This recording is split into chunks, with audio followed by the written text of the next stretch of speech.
Hey, my dear Silkypix developer studio community. Welcome to this, my first impression video of this software. And again, I know I did say that I'm busy and I'm not going to make any video until end of February or beginning of March.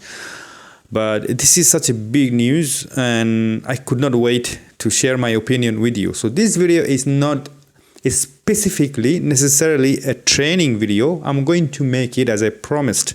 I definitely am going to spend time, and I'm pretty sure, I'm about 99% sure that you already went through all the options and then you played around it and you already know what does and how it does. But I'm going to share my opinion anyway in future videos about like white balance and the partial correction tools and so on. But this video, it's more about, I'm going to go through the list of options that Silkypix did say that they offered. And I'm going to give you my opinion and about what I think about it. And if you do listen any noise in between, most likely the sound of something hitting the door or a big boom sound, it's because there's a storm happening outside, and this week, today, tomorrow and the after, there's going to be a cyclone passing by on Indian Ocean, especially La Réunion, Madagascar to India. So it's going to be a lot of noise outside the apartment.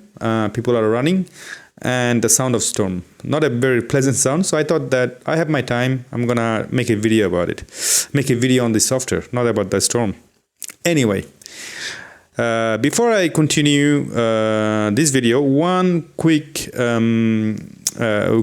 note.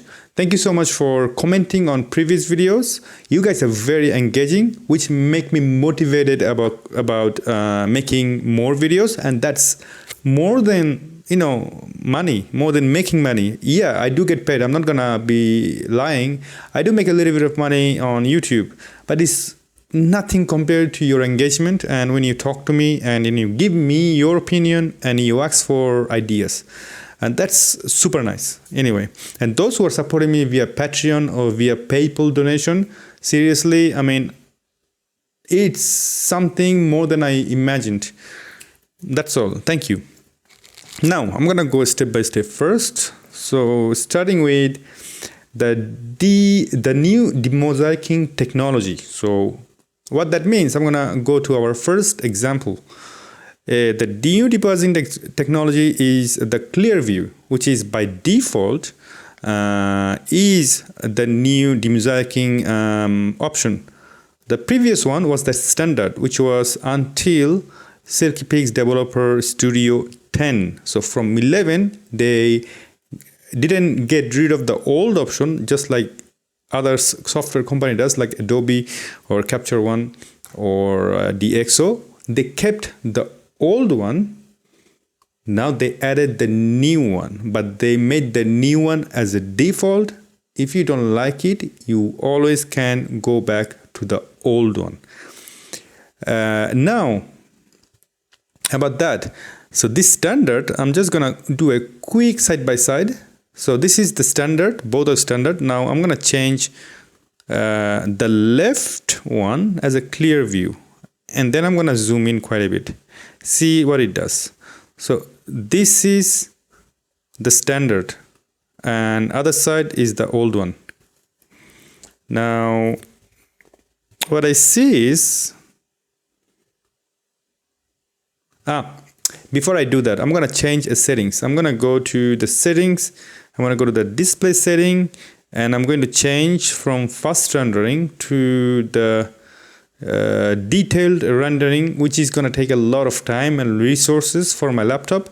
But you need to see the difference clearly, because YouTube already going to change a lot. There you go. Now you can see the differences. You need to see the details, even if it cost my laptop a lot of energy, but I don't care. Now you can see that I'm going to make it to 100%.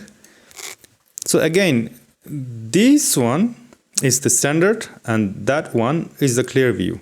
So I'm going to make this in between. What do you think? I think the sharpness by default already jumped quite a lot. Incredible. And remind you, this is a night shot. I'm gonna go back to the previous one. Look at that. This is a night shot in Berlin.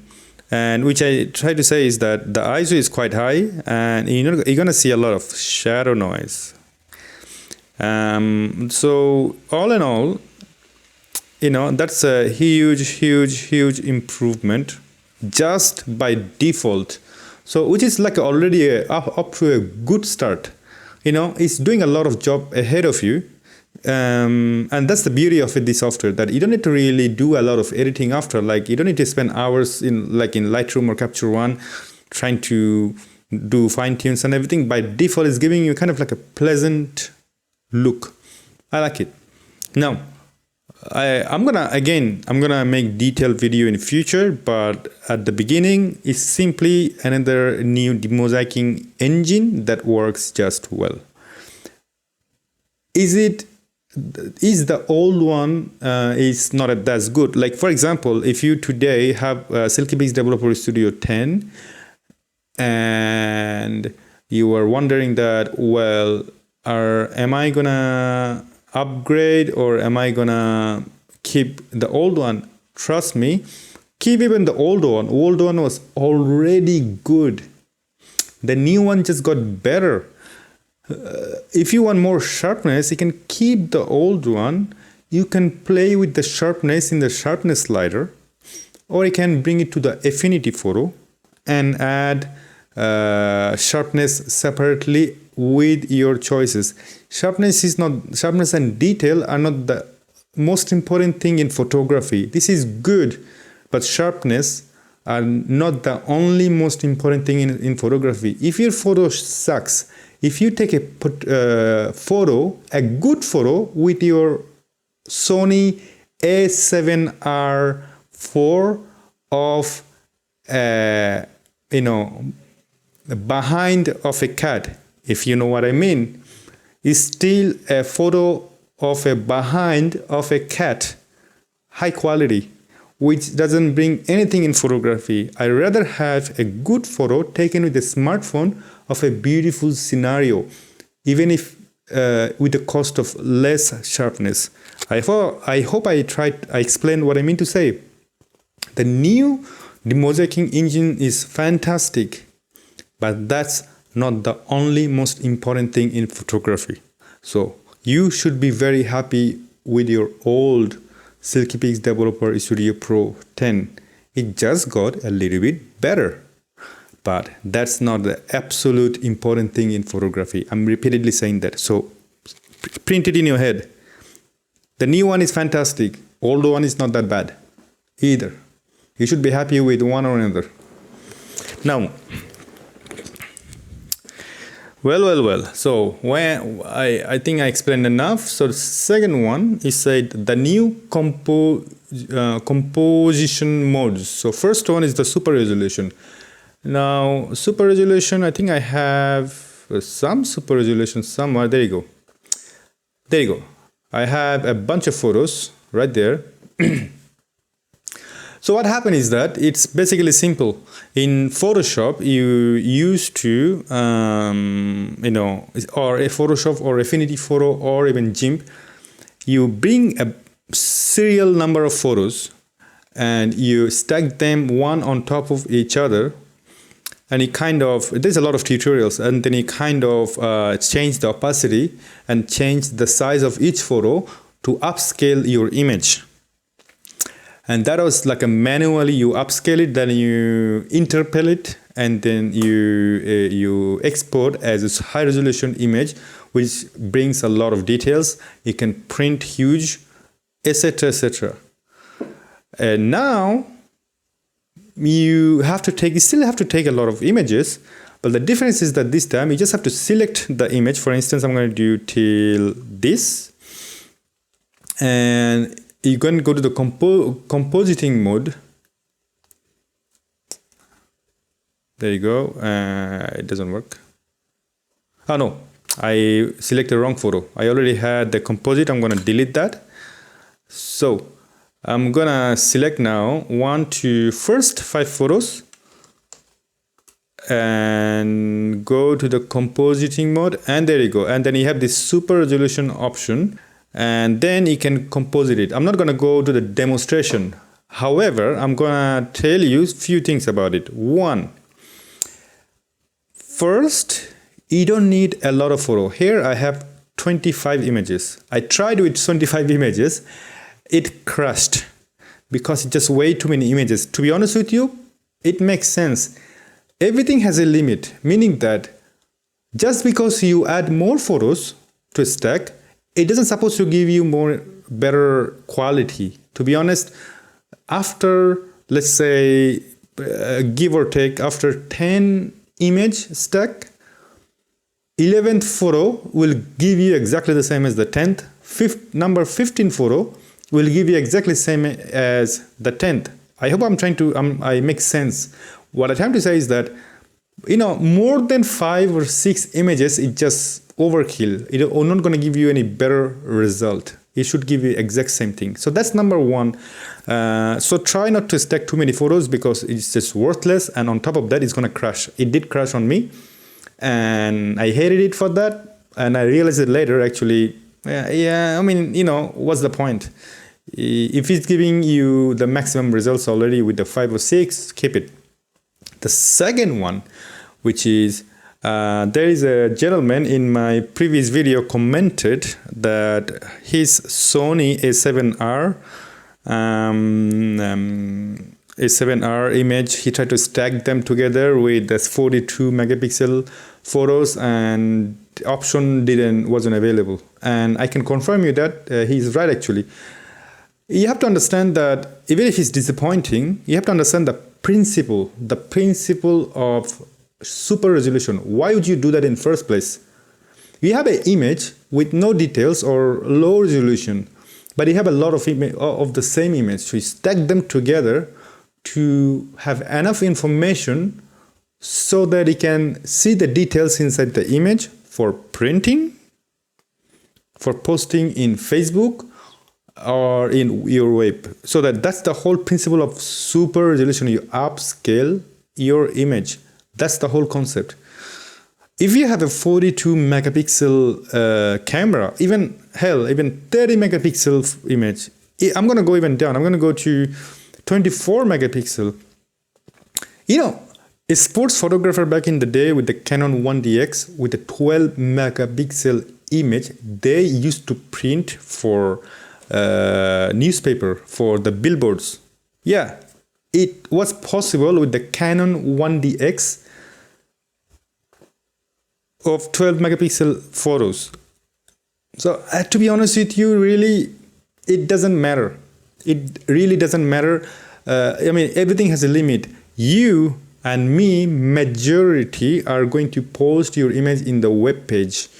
You're gonna print it, but I can't even myself. I'm speaking for you, but I can guarantee one thing: you are not going to print for your wall behind it. You can, but you're not gonna print the whole wall. You're gonna print a certain portion. 42 megapixel is already more than enough. Why would you really super scale it? It doesn't really. It's not necessary. Well, so enough about that. So super resolution is fantastic when you have a small resolution image and you want to upscale it to bring more details, print big. Now, there is another new option, which is multi-exposure moving object. So I don't have a good photos here, but I'm going to make videos, I promise you, because this is excellent. Normally with the first one and the second one, if you have moving objects, you eventually say, let's say people are walking around or the bird or something is moving too much. So when you do the multiple exposure, you're going to see ghosting. So you're going to see the blurred human going all over the place. It doesn't look very pleasant and actually useless. Same thing with the HDR. Like when you do HDR, if you have a moving object, the HDR become worthless because you have elements but kind of ghosting. Multiple exposure moving objects supposed to keep the first or second image, the moving object of the first image and keep it and then get rid of the rest, which means essentially in the multiple exposure moving object, you're not going to have ghost, you're going to have primary photos main element, and it will stay there, and everything else will improve its quality just like the first two options. Did I make any sense? I hope so. So that's the moving object. So what is the other one? Utilization of the next generation image metadata. Damn, so that's a lot of, that's the translation of our famous Japanese friend from Ichikawa.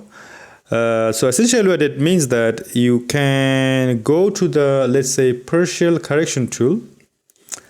Where is it? Where is my folder? There you go. Folder, and let's say I'm going to select one of my photo in Chateau Versailles. And then I'm going to turn on my partial correction tool, and you're supposed to select portrait, skin, or sky. But here is the problem. It's kind of useless if you don't have supported photos for the time being, which means that as of this thing, you cannot really do that with if you don't have the DNG taken from Apple iPhone 13 Pro, the DNG. So that's the currently supported DNG camera that supports this option, which is right here. I'm kind of disappointed, to be honest, because I'm really hopeful about this option, and you know, that's awesome. Imagine yourself just selecting it. Essentially remind me of, I think, On1 Portrait AI, where it automatically select the face, or there are other option where it can automatically select the sky, like Luminar. It don't replace it, but it can actually capture them and change, do the necessary changes. But it isn't possible without you know, Apple iPhone. I mean, the world changed. People also use Android these days too. Samsung is amazing. I use Android, but they could just, you know, let us use also other DNG than just Apple. Disappointing, but I'm hopeful because I'm guessing, and I'm about 99% sure in future update they're gonna make it available for all the raw all the images taken by RAW. Now move on to the next photo, so that I can, no, not this photo, this is disgusting, this is me. Let me show you a photo from Bologna. Now here, no, that's not a good example. I think let me show you a photo of Cinque Terre. I love that place. One of the best time I've ever had in my life. No, that's in Padua. Now stay with Cinque Terre because you have a lot of color. Now there I'm going to show you another option, which is color conversion with fine detailed color gamut, which is essentially mean that here in fine color controller, I'm going to leave it somewhere, I think here, you can completely change a look. I'm going to show you something. In the past, you could do just this. You can just point it, do an estimate, and maybe change the hue. No, not this one. Not this one, not this one, not this one. Default, that one. So let's say I could change the hue completely of this red, but it had a limit. It could not do too much. However, now you can go to advanced option, select the dropper, drop it on any color. I'm gonna do in this, and let me change this photo of the Cinque Terre to completely something different. Damn, that is something. I'm sorry I'm screaming, but see what I'm doing? So, and not only that, here's another important thing. It does it fluidly. When I say fluid, I mean it doesn't make it look bizarre. It doesn't make it look like, painting or something like that. It can happen. Here, it looked like the color already existed. It did it fluidly. There is no distortion. There is no plasticky look. There is no weirdness or fakeness. The green looked quite natural to my eye. I don't know what you think, but look at this. So I'm gonna go back. I'm gonna look at even my face.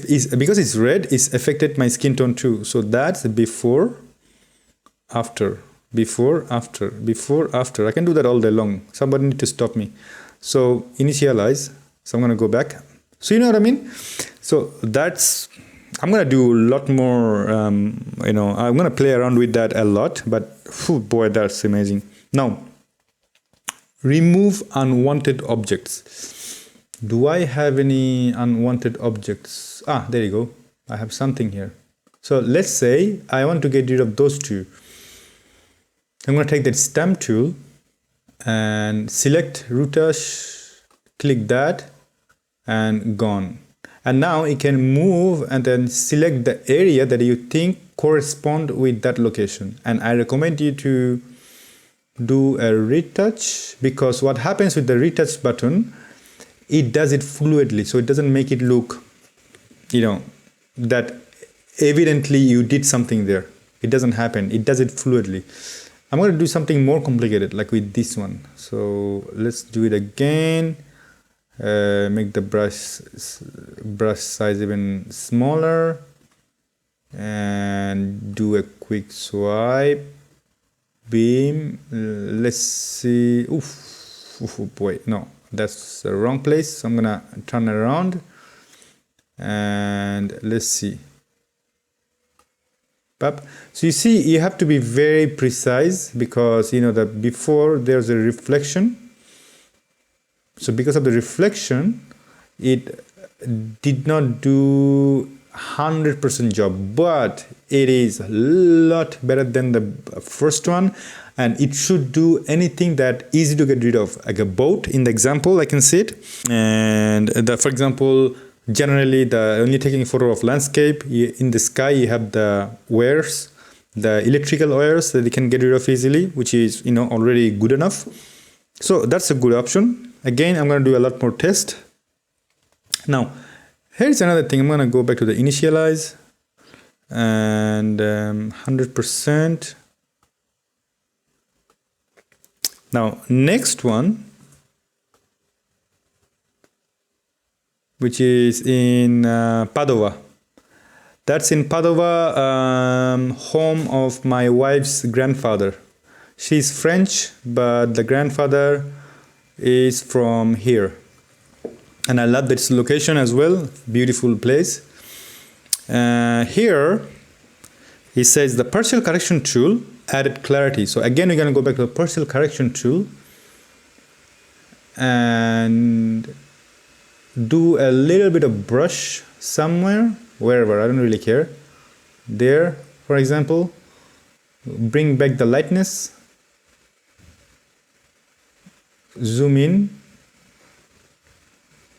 Now, I think the same tool at the bottom, you have the clarity. So I'm gonna bring up the clarity. There you go. You see, it's a huge change. So again, before, after, before, after. So that's the clarity, and it also added, I think, sharpening. My goodness, at last. So if you go to the blur, so now before you had blur, now you also have sharpening. So I'm gonna go all the way up and look at that. Interestingly, Even though I added sharpening all the way to the 100, it didn't over sharpen still. It still has like smooth look. It doesn't look very weird to me. And that's the good news. You see, it kind of blended in quite well. It didn't over sharpen anything. Good news. Now, what else? The tone tool for white level. So for this, I'm gonna go back to Bologna. Excuse me, I have a little bit of throat. I don't have the disease that going everywhere, but because I'm talking a lot, and I did talk a lot with my clients all day long, and then I was talking in French with my clients. I speak English with my wife, and I'm speaking English with you. I speak Bengali with my mom. It's so many languages in one single day, so it's kind of tiring. So I apologize for my, you gotta do what you gotta do, baby. So you have a new tool now, which calls, in the contrast, you have the white level tool. Before you had the black level tool, now you have the white level tool. To show what it does in the tone, in the curve, so I'm gonna bring the curve on the side and make the curve a little bit bigger. Now, white level, I'm gonna go up. You see, the curve is changing. I'm gonna go back again. Pay attention to the curve. Pay good attention to the curve.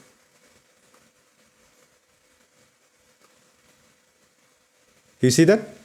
I'm gonna turn on show tone on curve. So I'm gonna go up all the way to 100. Histogram changed, curve changed. So what is doing? What is exactly happening here?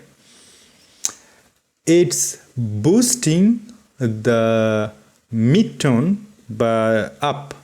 So what is the difference between white level and gamma? Because gamma also midtone. So if I put the gamma, look at that. So gamma is 1.7, the maximum. And white level, where is it? Also pushing ahead. So in simply, there is not much difference between the white level and gamma. But if you want to do, they all change the exposure. And they all do the midtone, but in the proximity. However, the gamma push all the midtone to the front. White level do more or less the same thing, but less aggressively. So if you want to put in a hierarchy, you have exposure, which is, I'm going to show you the example. So exposure does everything. It just boosts everything to the front. Beam, I mean, there is no, this basically is like a war. Then you have the gamma, it's the second most powerful one, but it doesn't destroy your highlights. It keeps the highlight, but it boosts the midtone. I'm going to bring back the gamma now. And the white level, put it in a hierarchy like not as strong as white gamma. So you have the least strong, the white level, then you have the gamma, then you have the exposure. So my recommendation, if you want to change exposure within the midtone range, play with the white level first. If it's not enough for you, play with the gamma, and exposure should be your last. That's just way too simplified. I'm simplifying too much. This is not exactly like that, but put that in the mind that white level is the least aggressive now. Then you have the gamma, then you have the exposure. Now, I think because in this photo from the Bologna, you have this little wear, so I can actually do a little test now. Pop. Let's do that. Make the brush size bit on, make the feather, and do that. Up, and change the location. Ah, look at that. Not bad, huh? You see? If you have simple things like that, it's kind of quite easy to get rid of stuff, and it looks perfectly natural. Now, I explained the white level tool. What else we have here? Aha! This is interesting. So you have the auto area specification tool. So now, my friend, this is the new option in the white balance. I need a good example. What example should I give? There you go. That should be a good example. Get rid of this. We're gonna go back to Padua, because in Padua photo you have more or less two dominant color. You have the sunshine orange, and you have the blue in the shadow and the blue sky. So it kind of like a two different contrasts. Now, typically, if you go to the white balance, you do what? If you have like a neutral white, you use the dropper and then change it. If you have a person, you do the you drop this dropper on the person, and then he kind of does it. I made video about it. I know that you have seen it. Go and see it. So you know what I mean. So they do their job as they're supposed to do in Silkypix Developer Studio Trend. And if you don't know what to do, you have the automatic, auto absolute, or auto neutral, right? Now, when you do that, now you have a new option here, which is auto area specification tool. So I'm enabling it. What it does exactly, what is happening here? Now, supposedly, you are not you suspect that there is a problem here in the white balance. So you are telling the algorithm to calculate. I'm gonna make it small. You're telling the algorithm to calculate it based on the dominant area. For example, let's simplify it for 1 second. When you click auto white balance, it does its algorithm, it does its calculation, it does a very good job. We did test before. To me, is one of the best algorithm out there.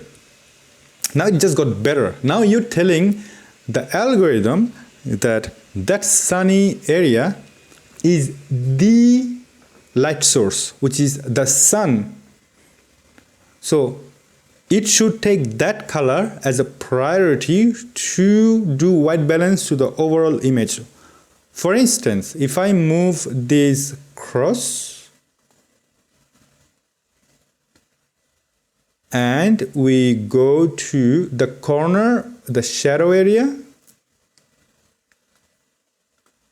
you see it didn't really change, but it got a little bit cooler to me. I'm gonna make it even really small. So it's doing the fine-tuning. The orange got a little bit cooler, but however, if you now bring it back to the dominant color, which is the main light source, the sun, it's using that as its primary light source to calculate its auto white balance. So now you have 4 options. The dropper, you drop it to the neutral white. Skin color tool, you drop it on the skin, it does the skin white balance based on the skin look. You have the manual. Before, after you have the manual, we all do time to time. Or you do the auto white balance, for example. Then you have this little box that when you move, you're telling the algorithm to do auto white balance based on the dominant color source. It's actually, I'm gonna make a video where there is a light coming from everywhere, especially with my LED. I'm gonna use that to give you a better idea of what it does.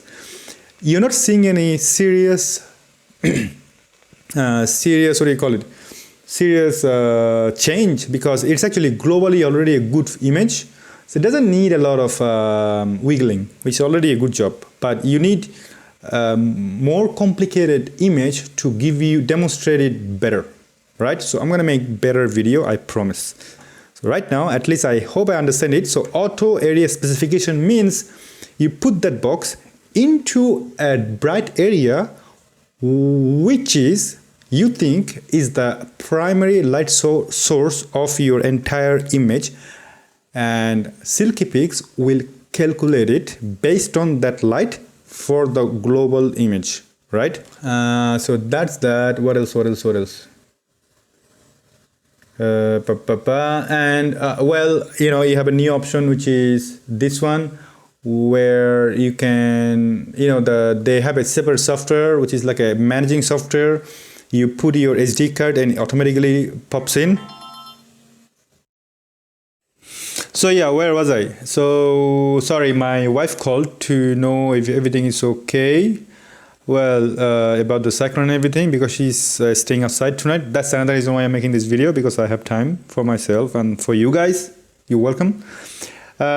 So yeah, if you basically you took your photo, you have the SD card or USB card, you put it in, and then while you have the software on, it should automatically open a pop-up where you can rename it and then organize it just like you do in Lightroom.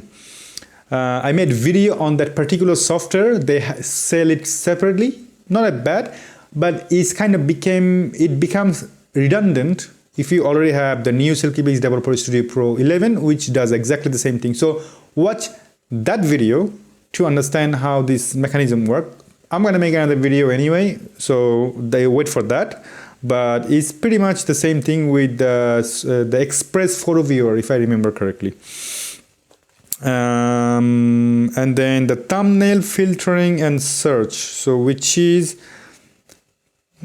well, it's the same thing. Like you can go back and do the searching. Essentially, again, it's the same part of the same old software. That's it. You can search easily to support for the manufacturer color representation. So if you have the Fujifilm and if you have the Panasonic, it by default, I'm going to show you right now. So let me show you this Fuji RAW file. Now, if I click color, you see, before was like a neutral, faithful, etc., etc. Then at the end, it had the Fujifilm simulation. Now, it by default brought the Fujifilm simulation, and color representation is the camera setting. So if you, whatever you had in your RAW file you took originally, it brings right there. Amazing. Same for Panasonic. I don't think this Panasonic is supported by Silkypix because that's like a 90 super old. Yep, I knew that.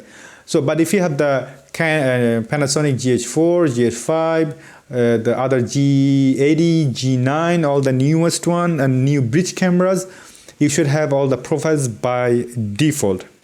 Now, display of the estimated size when developing images. So you can look at the images file size in the dialog. So let's just export this image, right? I'm going to go to the settings. There you go. You see at the dialog box, in the end, the estimated size of the JPEG is 10 megabyte for 10.31 megabyte, around about 10 megabyte for this particular image. So let's say if you have a Fuji, I'm curious about the Fuji file. So if I try to export it and go to the settings, it's calculating the file size. It's gonna take a lot of time because it's a Fuji file at the end. And I put the JPEG in the high quality. It's still calculating 17.67 megabyte. So yeah, anyway, you can actually see the file size already and you can estimate it. Do I really need it? Do I not really need it? And you can change the original image size right there, or you can change the for print or for Silkypix default, etc., etc., and you can export based on that specific need, right? And then what else? What else you have? You have the other popular features, switch sections, I don't care, resize, icons and size. Oh yeah, that's the old classic that already existed. So other popular features, that's the one that already been existed. So Those are, I'm not gonna waste my time doing that, because you already, but anyway, voila. Ladies and gentlemen, madame, monsieur, signore, signora, I'm sorry for ruining your Italian. This is my first impression and global view of this software. It's a lot of talking, but that's as quickly as I could give you my opinion on this particular software.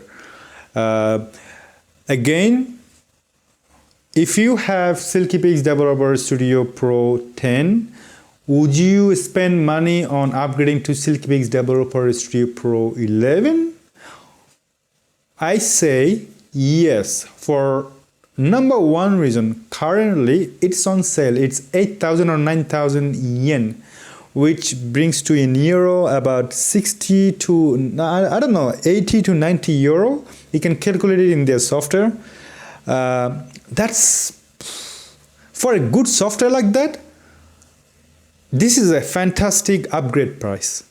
Look at the Capture One. They basically charge you a lot of money for an upgrade, and they upgrade every year. Silkypix don't upgrade that much. They wait a couple of years or two, even longer, to do the update already. So that's quite a long period of wait, which is amazing. So you're not obliged to upgrade it every single year. You know, Lightroom done all the time. On one no noise AI, on one photo raw does it. On one photo raw 2019, 2020, 2021. Now they have 2022. Capture One does the same thing. 12, then 20, 21, 22, and they basically is periodically every year. DxO PhotoLab does it with DxO 1, 2, 3, 4, 5, and upgrade is not really cheap either. By the way, I also like DxO PhotoLab. It's also a genuinely beautiful software, French, and also, you know, but I prefer the Silkypix because their philosophy is just phenomenal. You know, don't wait too much, don't spend your money time too much. It should give you the base already amazing, and then you just need to do a little bit of adjustment to get the final result. So yeah, about the upgrade, I say you upgrade it. Even the full price is super cheap, which is 150 or something. Again, in between, the periodic updates are always free. And because of the simplicity, I like it. You know, nothing else to say. And plus, however, important part, if you are a film photographer, and if you scan your film with smartphone or camera, or even with the machine, they have a tool, this one, which is the film negative conversion tool, inversion tool, to flip your negative to positive, and they do a very good job. I did a video in my previous videos. I showed it how does it work. So all in all, as a digital photographer, as a film photographer, it works. And you still have the perspective correction tools, which is amazing. You have the automatic exposure bias tool, just a reminder, gray balance tool, black level tool. You have all the tools necessary. Like if you look at all the options, come on, I mean, yeah, upgrade it. They deserve my money. They deserve the money. They don't come to you and charge you. As a YouTuber point of view, they don't give me nothing. They give me the free software probably, but they don't give me any affiliation. Like if you go down the link and if you buy it, I don't get any commission. They don't give a crap about me. Because why? Because they don't have to. The software is already amazing. They don't need to go door to door, knock at your door to the YouTubers to sell their products, just like everybody else does. You know that Topaz does the same thing. The On1 does the same thing. Lightroom does the same thing. Adobe in general. Capture One, always. DxO, always. So they're not doing it. They don't care. So yeah, I mean, for that, I do have my respect. So yeah, download the trial. If you like it, upgrade it or buy it because it's amazing. And again, in future, I'm gonna come up with the future tutorials. Until then, goodbye, au revoir, arrivederci, love you all, ciao.